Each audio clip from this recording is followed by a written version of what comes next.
예, 하나님 말씀 전하겠습니다. 오늘 말씀의 제목은 성령의 어떤 일반적인 역사를 체험할지라도입니다. 성령의 어떤 일반적인 역사를 체험할지라도. 웨스트민스터 신앙고백서 제10장 4항의 본문을 중심으로 해서 오늘 말씀을 나누도록 하겠습니다. 유효한 부르심의 마지막 시간으로 오늘 살펴볼 텐데요.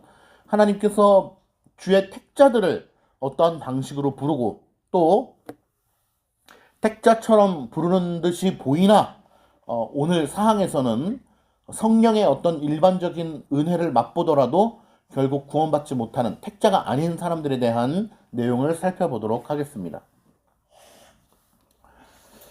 어떤 유튜브 방송을 보니까 현대 젊은이들이 20, 30대의 현대 젊은이들의 종교 선호도가 조사되어서 발표된 것을 보게 되었습니다.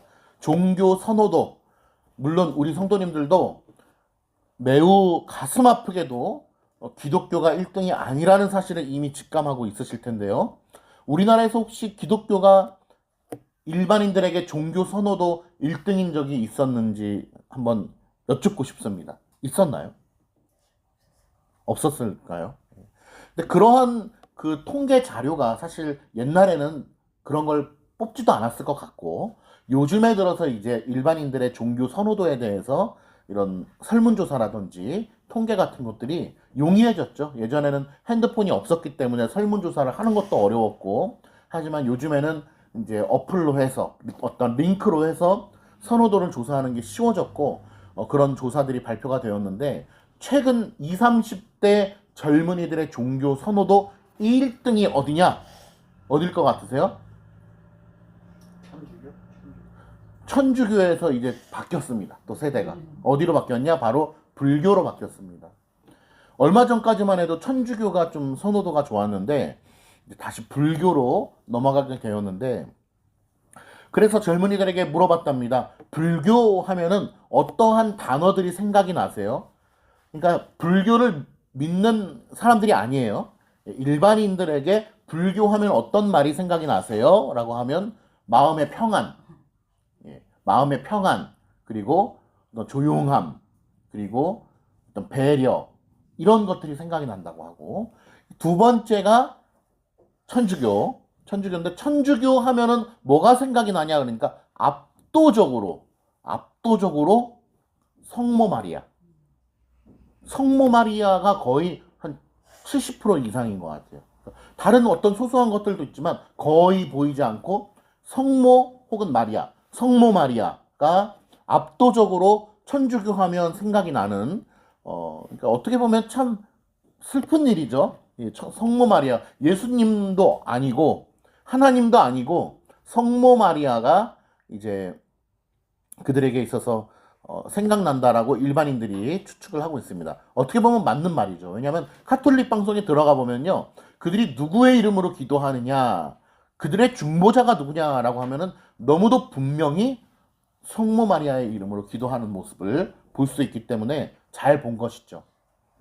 세 번째로 기독교 하면은 어떤 낱말이 생각이 납니까? 라고 사람들에게 물어보니까 너무도 안타깝게도 가장 많은 것이 사이비, 그리고 집단, 이런 말들이 생각이 난대요. 사이비, 집단, 뭐 어떤 그 세습, 부정부패, 타락, 이런 것이 생각이 난다고 하는데, 어떤 영향일까라고 한다면은 기독교에서 주장하는 것은 바로 언론의 영향이다. 예를 들면 영화. 그래서 옛날에 우리 모 집사도 늘 그런 주장들을 많이 했었는데 사실이긴 하죠. 사실이죠. 예를 들면 요즘에는 영화가 하나 만들어진다. 그러면 혹은 드라마, 넷플릭스나 뭐 디즈니나 쿠팡이나 이런 데서 드라마가 만들어진다 그러면 그 안에 어떤 필수적으로 들어가 줘야지 극이 완성되는 요소가 있는데, 그게 바로 뭐냐면 첫 번째가 동성애입니다. 동성애 코드가 들어가 줘야죠. 그래서 신동엽 씨가 거의 제작하고 만드는 그런 쿠팡 플레이에서 상영하는 SNL 같은 그런 프로그램들 보면 동성애 코드가 너무나 노골적으로 들어가 있죠. 옛날에 우차사라든지 개그 콘서트라든지 그런 코미디 프로그램에도 보면은 동성애 코드가 무조건 들어가 있습니다. 예를 들면 코미디언, 개그 우먼 그 장도연과 그런 사람들이 만드는 프로그램에 보면 동성애가 굉장히 많이 들어가 있죠. 그 다음에 들어가는 것이 바로 기독교입니다. 기독교를 악마화시켜서 나쁜 사람들로 묘사되는 거죠. 예를 들면 범죄를 저지른 사람이 있었는데 알고 보니 교회에서는 매우 신실하게 헌금을 하는 장로님이었다든지 집사님이라든지, 최근에 유행했던 더 글로리라고 하는 드라마 아시죠? 연진아 이런 드라마죠. 거기서 송혜교도 나오고, 거기서 목사님 딸이 무엇으로 나옵니까? 평소에는 화가로 나오지만 마약에 찌들어 사는 사람으로 나오죠. 근데 알고 보니까 중형교회 목사님 딸로 나온단 말이죠. 마약한 것을 급급하게 그 부모가 목사님이죠. 가려주고 숨겨주고 그러한 역할로 나왔습니다. 그러니까 이러한 영향 때문에 기독교에 대한 인식이 더 안 좋은 것이 사실입니다. 현실적으로는 어떨까요? 현실적으로는 기독교가 아주 대단한 영향력을 끼칩니다. 이 나라를 세워가는 데 있어서도. 그래서 참 안타까운 그런 마음이 들고, 이 모든 것의 문제는 무엇이냐라고 우리가 생각해 본다면, 제가 기도 때도 말씀드렸지만 한국 교회가 바로 서야 된다. 어떻게 바로 서야 되냐? 뭐 도덕적으로 우월해야 되냐? 그런 건 당연한 것이고요. 교리적으로 바로 서야 된다. 자유주의로 계속해서 빠져가는 것이 우리의 교회를 무너뜨리는 일이에요. 그래서 교회가 바로 서는 것은 바로 순수한 교리로 우리 교회들이 바로 서기를 원하는 것입니다. 그런 차원에서 오늘 이 유효한 부르심에 대한 교리적 내용들도 우리가 바르게 좀 배울 수 있기를 소망하는 것입니다. 3페이지 한번 보겠습니다. 본문을 한번 보시면서 살펴볼 텐데요. 택함을 받지 못한 사람들은, 그죠? 불택자들이죠. 유기자들입니다. 우리 기독교는 이중 예정을 주장하는 사람들이죠. 칼빈이 그것을 강하게 주장을 했고, 또 어거스틴도 그것을 이야기했습니다. 이중 예정은 무엇이냐? 바로 하나님의 선택과 유기를 분명하게 이야기하는 것입니다. 많은 사람들이 하나님의 선택을 이야기하지만 유기에 대해서는 약하게 이야기하거나 우회적으로 돌려서 이야기하거나 심지어는 아예 이야기를 하지 않는 방식으로 사람들에게 불편함을 끼치지 않으려고 합니다. 그러나 하나님은 성경을 통하여 분명히 이중예정이라는 말 자체는 없지만 하나님의 선택과 유기를 분명하게 말씀해 주심으로 말미암아 저희들에게 교리적 내용을 전달해 주고 있습니다. 택함을 받지 못한 사람들은, 즉 유기자들은 비록 그들이 말씀의 전도에 의하여 부르심을 받으며, 그저 택자들은 어떠한 과정을 통해서 하나님의 부르심을 받습니까? 말씀의 전도에 의하여서 부르심을 받아요. 그래서 교회로 인도함 받게 되고 복음을 전해 듣게 되고 하나님에 대하여 알게 되고, 야, 내가 죄인임을 깨닫게 되고 하나님을, 예수 그리스도를 믿음으로 말미암아 구원을 얻어야 되겠다라고 하는, 구원을 받기를 소망하는 믿음의 발동이 시작이 되는 것이죠. 그러나 유기자들도 동일한 일이 있을 수 있는데, 그것이 바로 무엇이냐? 말씀의 전도에 의하여 부르심을 받는다라는 것입니다. 유기자들도. 그리고 세 번째 줄, 성령의 어떤 일반적인 역사들을 체험할지라도 라고 얘기합니다. 성령의 어떤 일반적인 역사. 우리가 이 본문만 보면, 아 그래? 일반 계시를 얘기하는 건가? 그러면은 그 사람들이 이 자연 만물과 풀과 바다를 보면서 아 하나님이 존재하는구나 라고까지 알게 되는 것을 이야기하는가? 그건 당연한 거고요.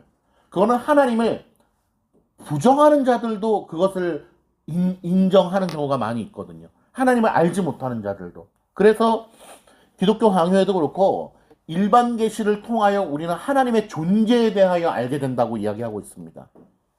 하나님을 몰라도, 그리스도를 몰라도 이 자연 만물을 보면서 신적 존재를 아는 것이죠. 그러나 오늘 이 유효한 부르심의 사항에서 말하고자 하는 것은 일반적인 역사를 체험할지라도 여기서 일반적인 역사는 기독교 강요에서 뭐라고 설명하고 있냐. 심지어는 구원받았다라고 믿는 믿음까지도 얘기하는 것입니다.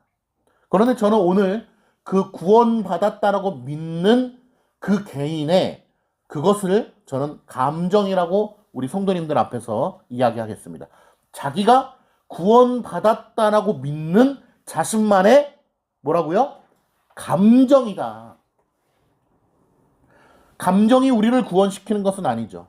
하나님을 아는 참된 지식이 곧 믿음이라고 칼빈이 이야기했는데 우리는 나는 구원받았어 라고 하는 믿는 감정이 우리를 구원시켜주는 것은 아닙니다.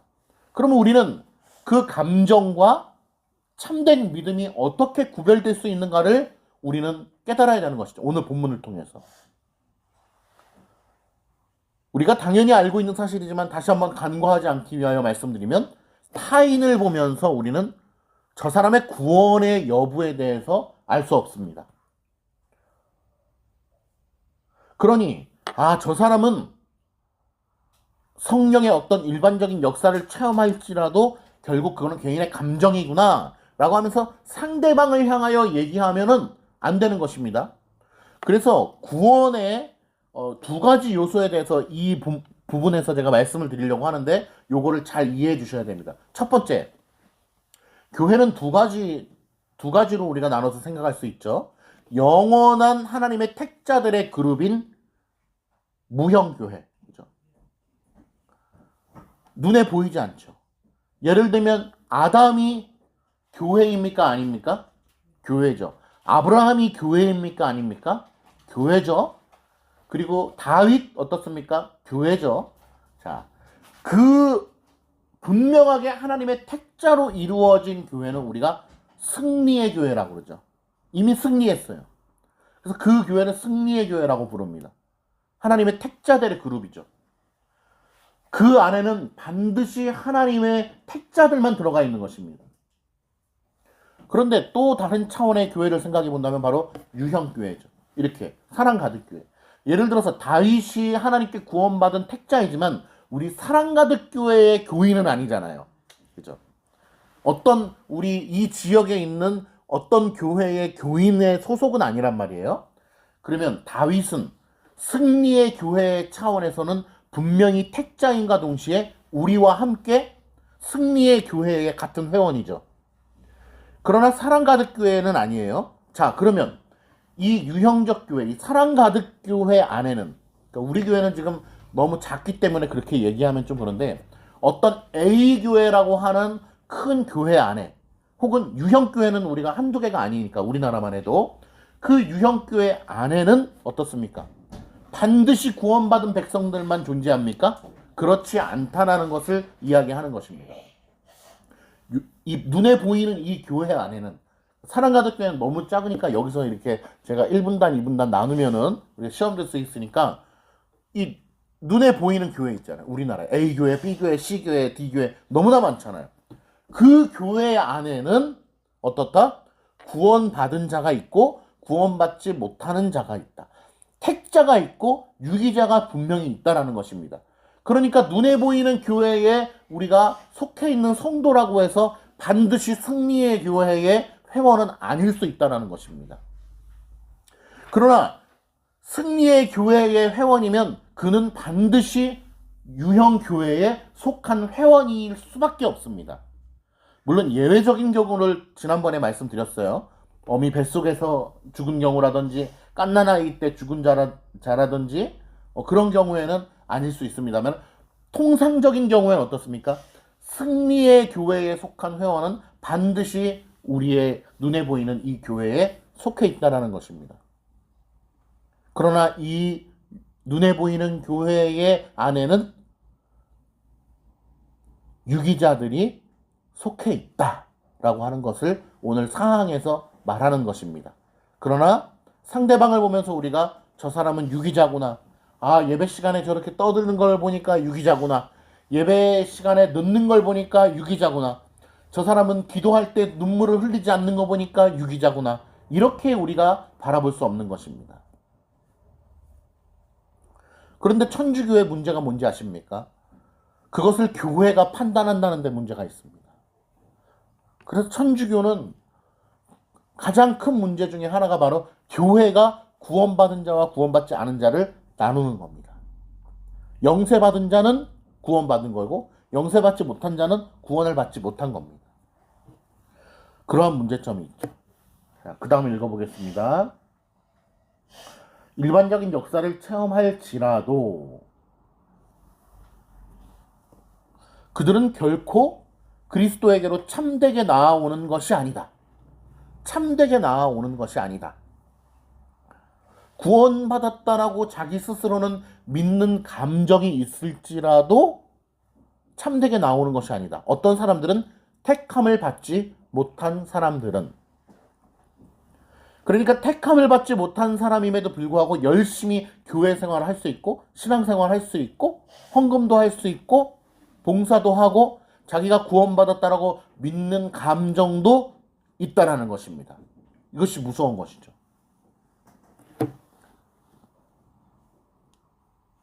그러므로 구원받을 수가 없다. 구원받을 수가 없다. 또한 기독교 신앙을 신봉하지 않는 사람들은 어떤 다른 방법으로도 구원받을 수가 없으며, 타 종교 안 되죠. 많은 사람들은 어떻게 생각합니까? 인간 중심적인 생각에 사로잡혀서 타 종교를 믿더라도 결국 하나님께서 그런 종교들을 활용하셔서 그들을 구원시키시는 게 아니겠어? 라고 이야기하는 거죠. 그러니까 대표적으로 우리가 늘 예를 드는 사람이 누굽니까? 이순신 장군은 구원받았을까? 이런 질문을 던지죠. 왜? 이순신 장군은 호불호가 없잖아요. 누가 봐도 훌륭한 사람이잖아요. 그렇게 훌륭한 사람을 어떻게 구원받지 않을 수가 있어? 이렇게 생각하는 거죠. 지난주에 나눴던 그런 영화 이야기를 했잖아요. 뱃속에서 죽은 아이, 나오자마자 죽은 아이들, 너무 불쌍한데 어떻게 구원받지 않을 수가 있어? 이렇게 생각하는 거죠. 우리는 유기를 생각할 때에 자꾸 하나님의 불의함과 인간의 불쌍함을 덧입혀서 생각하는 경우가 많아요. 그러나 그것도 가질 수 있는 감정이지만 그 감정이 우리를 구원시켜주는 게 아니란 말이죠. 하나님의 택하심이 먼저 선제되어야 우리가 구원을 받는 것입니다. 그러므로 타 종교 그 어떤 것이라도 구원받을 수가 없다. 천주교에 구원이 있습니까? 없습니까? 없다는 사실을 분명히 해야 됩니다. 성모 마리아를 중보자로 기도하는 집단에 어떻게 구원이 있을 수 있습니까? 구원을 받을 수가 없으며 그들의 본성의 빛과 그들이 신봉하는 종교의 계율을 따라서 그들의 생활을 열심히 꾸려나간다고 할지라도 구원받지 못한다. 아무리 열심히 해도 구원받지 못한다. 선한 일을 열심히 해도, 착한 일을 열심히 해도 아무리 나라를 구했다, 전생에 나라를 구했네, 이런 표현들 많이 쓰잖아요. 예전에 도깨비란 드라마가 있었죠. 김고은과 잘생긴 배우 누구죠? 공유가 나오는 그런 드라마 있었죠. 거기서 저는 그 드라마를 안 봐서 잘 모르지만 짧게 유튜브에 나오는 것만 보면 굉장히 나중에 보응을 해주면서 왜 이런 일을 저에게 해주시는 거죠? 왜 회사를 합격해 주시죠? 왜 차를 제공해 주시죠? 그런 내용을 보니까 전생에 나라를 구하셔서요. 이런 내용들이 나오더라고요. 우리의 본성은 어떻습니까? 전생에 나라를 구하면 이 사람은 복을 받아야 된다는 겁니다. 이순신 장군 정도 되면 그래도 복음을 맛보지 못했더라도 그래도 구원을 좀 받아야 되는 것 아닌가라고 생각하는 것이 인간의 본성입니다. 많은 사람들이 그런 생각하죠. 조선시대 때는, 조선 초기나 중기 정도에는 기독교가 우리나라에 들어오지 않았는데 그것은 너무 억울하지 않습니까? 그렇지 않습니다. 하나님께서는 토기장의 비유를 통하여 하나님께서는 하나는 천이 쓸 그릇을, 하나는 귀 쓸 그릇을 만들지 못하느냐. 진흙이 하나님 앞에 힐문할 수 없다라고 분명히 우리에게 말씀하고 있습니다. 우리는 끊임없이 인간적 감정으로 그건 너무 불쌍하지 않나요? 라고 생각하는데 그렇지 않다. 이슬람도 구원받을 수 없는 것이고 천주교도 구원받을 수 없는 것이고 교황도 얼마 전에 죽었잖아요. 교황이 죽었는데 그가 천국 갔겠습니까? 오히려 지옥의 더 뜨거운 불구덩이 속에서 천벌을 받을 것입니다. 이순신 장군은 구원받겠습니까? 그렇지 않습니다. 예수 그리스도를 믿지 않았기 때문입니다.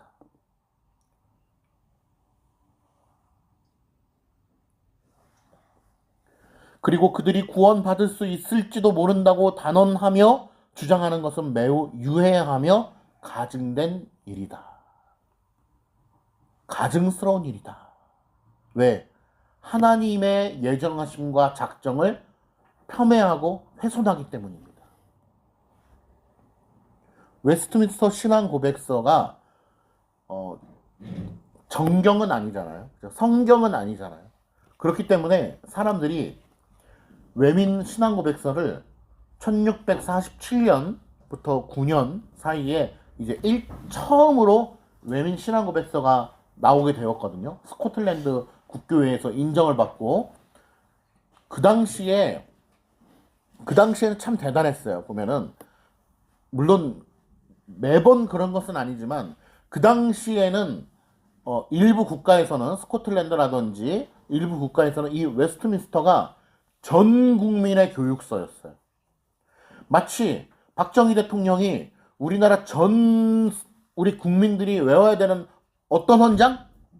국민교육 헌장을 배포하여서 모두가 그것을 외울 수 있게끔 암송할 수 있게끔 했던 것처럼 이 외민 신앙 고백서를 소유리 문답, 대유리 문답을 전 국민이 그것을 가지고 교육을 받아야 된다라고. 그래야 국민들이 깨어날 수 있다라고 얘기하면서 가르쳤던 시절도 있었습니다.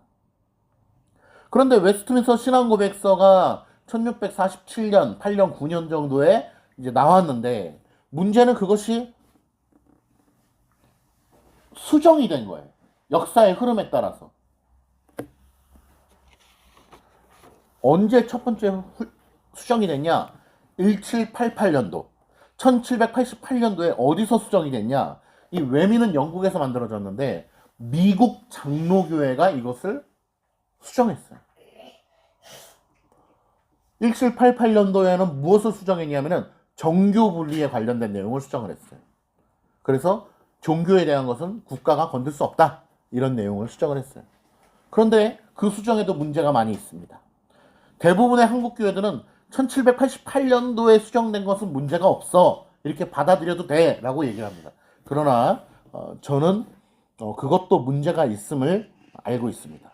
이 문제는 제가 그 석박 과정을 하면서 이 문제를 연구를 하고 또 발제도 했기 때문에 분명하게 내용을 가지고 있고 또 설명도 할 수 있어요. 그런데 여기서 끝나는 것이 아닙니다. 1903년도 20세기에 들어와서 1903년도에 이 미국 장로교회에서 이것을 다시 한번 2차 개정을 합니다. 2차 개정은 더더욱이 눈뜨고 볼 수 없는 심각한 문제가 벌어졌는데 바로 어떤 부분이냐? 첫 번째, 지난주에 살펴봤던 거. 뱃속에서 죽은 영아들은 모두 다 천국 갔다고 봐야 된다. 라고 하는 게 그 핵심 내용의 골자예요. 그리고 이중 예정에 대해서 빼버리는 겁니다. 선택만 강조를 하는 거예요. 유기하셨다. 누군가는 철저히 선택하시고 누군가는 철저히 유기하셨다라고 하는 내용은 너무 과격해. 이건 빼야 돼. 유기에 대한 내용을 빼버리는 거예요. 그리고 또 여러 가지가 더 있습니다. 말하자면 긴데. 그런데 이 1903년도에 이 수정판을 받는 우리나라의 장로교가 어디냐? 첫 번째, 고자로 시작하는 교단이 아시죠? 장로교인데 고자로 시작하는.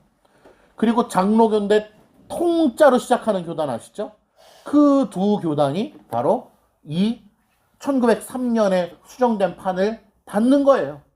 영아들이 죽으면은 그건 너무 불쌍하기 때문에 다 천국에 가야 돼. 라고 믿는 신앙입니다. 그게. 그러니까 하나님의 이중 예정에 대해서 철저히 외면하는 것이죠. 우리가 엄밀한 개혁 신학을 추구한다라고 얘기하는데 엄밀하다는 것은 우리의 삶이 엄밀한 게 아니에요. 제 삶은 누구보다도 엄밀하지가 않죠. 우리의 삶은 다 그렇죠. 누구보다도 엄밀할 수가 없어요. 너무 연약하기 때문에. 그럼 뭐가 엄밀한 거냐? 신학의 내용을 엄밀하게 추구해 간다? 아니요. 내가 우리의 신학을 엄밀하게 추구해 간다라고 하면은 도대체 얼마나 엄밀하겠습니까? 우리가. 이 신학이. 엄밀한 걸 추구한다? 신학적으로 엄밀한 걸 추구한다? 네, 추구하는 거 맞죠. 그런데 그것은 결국에는 조롱거리가 될 수밖에 없어요. 우리의 연약함 때문에. 그럼 우리는 무엇을 추구한다는 차원에서 엄밀한 개혁신학을 추구한다고 얘기할 수밖에 없냐? 하나님이 말씀하신 것을 그대로 받는다라는 차원에서 성경이 우리에게 가르쳐주고 있는 바를 그대로 믿음으로 수반하고 받는다라고 하는 차원에서 엄밀한 걸 추구하는 거죠. 왜? 하나님이 엄밀하신 분이니까. 그러니까 엄밀하다라고 표현하는 것 자체가 어떻게 보면 말이 안 되는 건데 굳이 표현해보자면 하나님이 엄밀하시기 때문에 그걸 말씀하신 것을 우리가 그대로 받는다는 차원에서 엄밀함을 추구하는 것이죠. 내가 엄밀함을 추구하는 게 아니고 우리의 신학이 엄밀해져야 됩니다. 그게 아니고 하나님이 말씀하신 것을 그대로 받는다라는 것이죠. 그러면 이중 예정에 대해서 어떻습니까? 하나님이 말씀하신 것을 그대로 받는 것이죠. 우리의 마음은 어때요? 힐문하고 싶죠. 하나님 그건 너무한 거 아닌가요? 그건 너무 야속하신 것 아닌가요? 하나님 그건 너무 불공평하지 않은가요? 아니요. 하나님은 선만을 행하신다? No. 하나님이 행하시는 모든 것이 선이다. 오케이.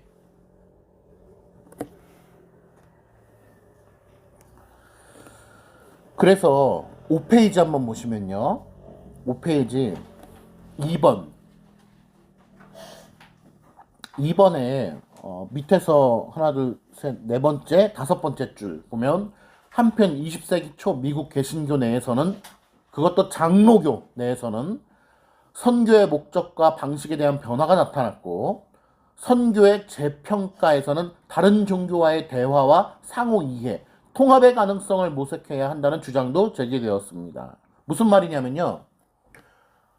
꼭 예수 그리스도를 이야기해야만 구원받는 건 아니야. 라는 쪽으로 벌써 선회한 거예요. 20세기 정도만 돼도. 현대 신학이 물들어오면서. 그래서 어떻게 되냐면 아프리카에 선교 가서 꼭 예수 그리스도라고 말하지 않아도 돼. 그들이 믿는 종교에다가 이 성경의 교리를 덧입혀서 하나의 성경과 같은 플랫폼을 만들어주면 되는 거야. 성경을 번역할 때 꼭 예수 그리스도라고 하지 않아도 돼. 그들이 믿는 신의 이름을 대입해. 그런 차원에서 어떻게 됩니까? 복음을 있는 그대로의 본질을 전하지 않게 되고 학교만 세우면 돼. 병원만 세우면 돼. 가난한 자들을 도와주면 돼. 육신이 연약한 사람들을 치료해주면 돼. 선교가 점점 변질이 되는 거예요. 병원만 세우고 학교만 세우고 구제만 하고 예수 그리스도의 복음에 대한 본질에 대해서 없는 거죠. 그래서 우리나라의 선교 현실도 어떻습니까? 선교사들로 가면 그러니까 우리 강 목사님이 군선교 하고 있지만 군선교도 마찬가지예요. 군선교에 들어가는 순간 우리는 개혁주의 신학입니다. 장로교 신학입니다. 이런 게 다 깨져버려요. 벌써. 그냥 복음을 믿게 하는 데에 목적이 있기 때문에 교회에 오게 하는 데 목적이 있기 때문에 다른 신학이 무엇인지를 가르쳐주는 데 있어서 굉장히 리밋이 있는 거죠. 해외 선교는 어떻겠습니까? 더하죠. 그러니까 선교사님들 중에 이러한 개혁신학의 내용을 가지고서 복음을 전하려고 하는 의지가 있으신 분들도 많이 계시지만 현실적으로 어려운 거예요. 그게. 그러나 그 현실적인 어려움이 있으니까 그냥 포기해야 된다 그것이 아니고 그것을 넘어서야 되는 것이 우리의 사명인 것이죠. 이 지역 안에서의 복음을 전하는 것도 마찬가지입니다. 개혁신학의 내용을 가지고 하면 사람들이 오겠습니까? 인간적으로는. 절대 안 오죠. 사람들이 다 떠나는 것입니다. 그러나 그럼에도 불구하고 저는 주장하고 싶습니다. 어떤 사람들은 이재신 목사 이런 내용을 가지고 하면은 당연히 부흥이 안 되지라고 하지만 저는 진정한 부흥은 바로 이런 내용으로부터 출발한다라고 믿습니다. 그리고 그것은 객관적인 사실입니다. 그러므로 하나님의 택함을 받은 자들이 빛과 소금의 역할을 감당하며 이 복음의 본질적인 내용을 통하여 붙들고서 하나님께 영광 올려드리고 이 지역 안에서도 교회를 위하여 이 세상을 위하여 봉사해야 되는 것입니다. 3번에 보시면 기독교 강요에서도 물론 칼빈이 이렇게 이야기했습니다. 자연의 빛, 자연의 계시만으로는 인간이 구원에 이를 수 없다. 특별 계시를 통하여 그리스도에 대한 내용을 우리가 알아야 구원을 받는 것입니다. 4번, 6페이지의 4번에 보시면 이 오늘 사항에서 이야기하는 택함을 받지 않은 자들에 대한 내용을 이야기할 때 오늘 제가 본문을 씨 뿌리는 비유를 들어서 읽었는데요. 잠정적인 믿음에 대한 논의. 자, 보면은 첫 번째 문단의 밑에서 두 번째 보시면은 이러한 믿음들은 일시적인 현상에 불과하다는 것입니다. 자, 보세요. 우리 주변에도 이미 보셔서 알 겁니다. 30년간, 40년간 신앙생활을 열심히 하다가 교회를 떠난 사람들이 있습니까? 없습니까? 있죠. 많아요. 그리고 오히려 하나님을 대적하는 경우도 있어요. 그나마 제가 한때는 교회를 다녔었는데 지금은 못 다닙니다. 그러나 연약해서 저희가 그런데 지금은 이제는 다시 돌아가야죠 라고 얘기하면 그나마 양반이에요. 요즘에는. 기독교는 배타적이야. 기독교는 사입이야. 기독교를 배타적이고 사입이고 기독교를 대적하는 집단들이 얼마나 많은지 몰라요. 안티 그리스도인들.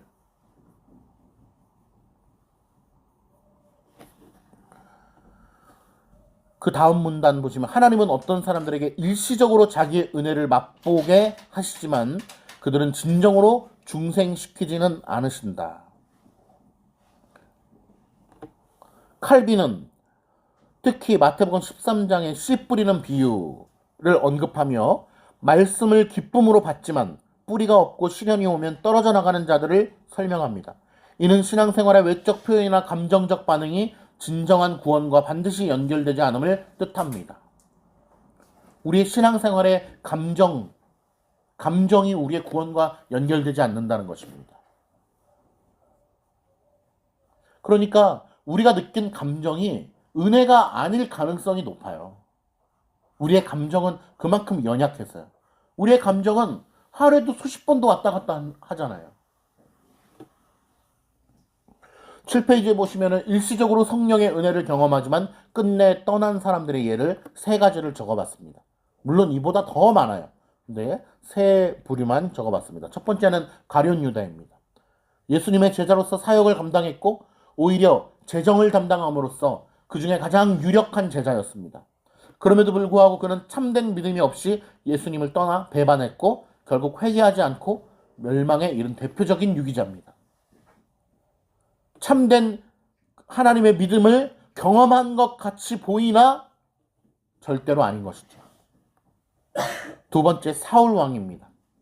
하나님의 선택을 받아서 이스라엘의 초대 왕이 되었고 성령의 감동도 경험하였습니다. 그러나 불순종과 회개하지 않는 마음으로 인해 하나님께 버림받고 멸망당하였다. 세 번째, 에서입니다. 장자의 축복을 경홀히 여겨 일시적 유익과 바꿔버렸습니다. 회개하고자 했으나 기회를 얻지 못하고 복을 잃었습니다. 우리는 물론 뱃속에서부터 하나님께서 정하셨다라고 하는 사실을 말씀을 통해서 알고 있습니다. 그 모든 사람들이 결국 하나님의 택정함을 입지 못한 사람들의 결과인 것입니다. 저는 오늘 이 유효한 부르심의 내용을 끝내면서 특별히 사항의 내용을 통하여 택함받지 못한 자들의 모습을 통하여 우리는 어떠한 생각을 가져야 할까? 첫 번째, 하나님 앞에 무한 영광과 감사를 올려드리는 믿음의 백성들이 되시기를 바랍니다. 두 번째, 택함을 받았기 때문에 우리는 헐거워지는 것이 아니라 하나님의 택정함을 입었기 때문에 목숨을 걸고 하나님 앞에 영광을 올려드려야 될 것이고 하나님의 뜻대로 살아야 되고 경건의 생활을 통하여 말씀과 기도로 나 자신을 고삐를 조여야 될 것입니다. 이것은 택정함을 입은 자들이 마땅히 해야 하는 것이고 그렇게 될 수밖에 없는 것입니다. 택정함을 입은 사람들이 느끼는 감정들은 생각들은 이와 같을 거라고 저는 추정합니다. 첫 번째, 연약하지만 너무도 연약하지만 정말 하나님께서 나의 생활과 나의 감정과 내 믿음의 태도를 보면 지옥에 던져져야 마땅하지만 하나님의 은혜로 붙들림 받고 있음을 감사하는 것입니다. 두 번째는 연약하지만 세월의 흐름 속에서 하나님께서 점진적으로 나를 성장시켜 주시고 계시구나라는 것을 깨닫는 것입니다. 너무도 연약하지만 하나님께서는 신압으로 나도 알지 못하는 사이에 나를 점진적으로 조금씩 성장시켜 주고 계시구나. 어떤 차원에서 하나님을 참되게 아는 지식 가운데 나를 성장시켜 주시고 계시구나. 성화도 마찬가지예요. 우리의 도덕성, 거룩함도 마찬가지예요. 너무도 부족하지만 하나님께서 그래도 조금씩 나를 성장시켜 주고 계시구나. 물론 사도 바울과 같이 한 방에 변하는 사람들도 있어요. 성화의 그 가파름이 아주 급격하게 올라가는 사람들도 있죠. 그러나 대부분의 사람들은 내가 성화가 된 건지 아닌지도 잘 몰라요. 내가 지금 믿음의 길을 가고 있는 건가? 열심히 믿기는 믿는데 내가 지금 되고 있는 건가? 그러나 인생을 수십 년을 쭉 돌아보면 어떻습니까? 하나님께서 나의 길을 인도하셨구나라는 것을 깨닫게 되는 것이죠. 하나님이 아니고는 내가 존재할 수가 없는 먼지와 같은 존재구나라는 것을 깨닫게 되는 거예요. 천국에 가는 날, 우리가 죽음 이후에 천국에 가는 날 온전히 하나님 앞에 영광 올려드리고 영화로운 상태로서 하나님을 맞이하게 되는 것입니다. 저는 이와 같은 것들을 느끼면서 하나님께 영광이요, 또 이 땅 가운데는 우리가 함께 울고 웃으며 이 세상 사람들에게 복음을 전하고 교회를 위하여 헌신하며 나아가는 귀하고 복된 주님의 성도들이 되기를 바라는 것입니다. 기도하겠습니다. 하나님 아버지, 주의 귀하고 복된 성도들을 주여 축복하여 주시고 우리가 부족할지라도 연약할지라도 하나님의 계획하심과 섭리 가운데에 점진적으로 저희들을 성장시켜 주시고 진보하게 하여 주시고 말씀 가운데서 우뚝 서게 하심을 감사드리나이다. 저희들은 죄의 잔재 가운데 연약함 가운데 있기 때문에 여전히 쓰러지고 피 흘리며 전투하고 있지만 승리케 하여 주시는 하나님의 그 예정하심과 은혜 가운데에 인내케 하여 주시는 하나님의 든든하신 위로 가운데 저희가 힘을 얻고 하나님께 영광이요, 이 땅 가운데는 빛과 소금이요, 교회를 위하여는 정말 수고스러운 주의 일꾼이 되어 하나님 앞에 영광 올려드리는 믿음의 가족들 되도록 인도하여 주옵소서. 예수님의 이름으로 감사하옵고 기도하옵나이다. 아멘.